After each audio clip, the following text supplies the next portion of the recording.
স্বৈরাচার সরকার থাকতে তো আর ভালো ছিল, মানুষ জিনিসের দাম কম ছিল, তেলের দাম মনে করেন বেশি, 220 টাকা তেল, চাইলের দাম কেজি প্রতি 20 টাকা 25 টাকা বাড়তি কেজি ভর্তি, তাইলে কোন জিনিসটার দাম কমাইছে? তো 4-5টা গাড়ি দিয়া চলতেছে সমন্বয়কেরা, এরা বুঝবো কই থেকে গরিবের দুঃখটা, এরা রিক্সা ভাড়া দিতে পারে নাই।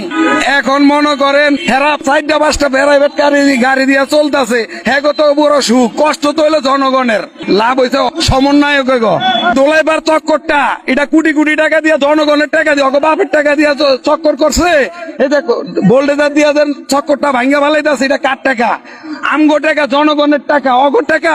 এই যে এটা ভাঙছে, কোটি কোটি টাকা খরচ করে করছে, এখন আমার বোল্ডেজার দিয়ে ভাঙতাছে, এটা অগর টাকা, এটা জনগণের টাকা। তাহলে লাভ হয়েছে কি? ওই সরকারে করছে, এই সরকার ভাঙতাছে, তাহলে দেয় বাবু, হইলে তো দেশ তাহলে তো পুরো চাঙ্গে। ভালো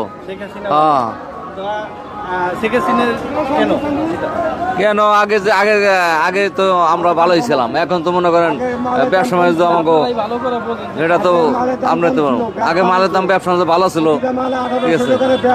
প্রতিটা মালে 1800 টাকা করে ব্যাট, আমরা চলতে পারি না বাদাম তুলি। আগে মালের দাম আসলো 2800, এই মাল হয়েছে 4400-4500 টাকা। কি করবো? দেশের মানুষ অসাধারণ মানুষের না খায় মরতেছে। অন্তর্বর্তীকালীন সরকার পারবে কি দেশটা পরিবর্তন করতে? কোনোদিন পারবো না, পারলে তো আগেই পারতো, পারলে তো আগেই পারতো। বাজারই নিয়ন্ত্রণ করতে পারে না, আর কি পারবো? হ্যাঁ, কোনো কিছু করতে পারবো? হ্যাঁ, ওই যে ছাত্রলীগ থাকবো, ওই ছাত্রলীগ করবো। আপনি মায়ের গেছেন